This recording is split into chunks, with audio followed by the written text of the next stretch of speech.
National language, রাষ্ট্রভাষা, ভারতবর্ষের কোনো রাষ্ট্রভাষা নেই। আবার বলছি, 22টা ভাষা এখানে স্বীকৃত অষ্টম তফসিলে, তার মধ্যে বাংলাও রয়েছে।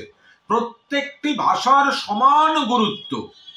সেখানে একটি ভাষাকে রাষ্ট্রভাষা বলে চালানো, এটা রাজ্যপাল আমার মনে হয় তার কোনো বিবৃতি দিয়ে এত বড় একটি ভুল, মানুষের কাছে এই ধরনের একটা ভুল বার্তা দেয়া, ভুল শব্দ প্রয়োগ।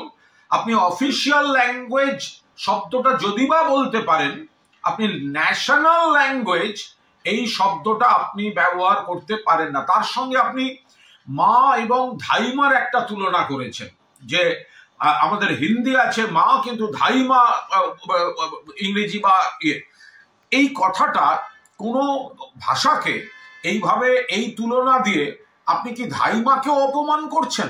এটা তো হয় না। আমরা ধাইমাকে মায়ের মতো শ্রদ্ধাতেই তাদের দেখা হয়। ফলে এই হিন্দি রাষ্ট্রভাষা, এই ভুল তথ্যটা প্রতিষ্ঠা করতে গিয়ে সামাজিক কিছু যে একেবারে নারীর বন্ধন, আত্মার আত্মীয় যারা, তাদেরকে তুলনার মধ্যে ফেলে ছোট করা, এটা বোধহয় মাননীয় রাজ্যপাল ঠিক হলো না।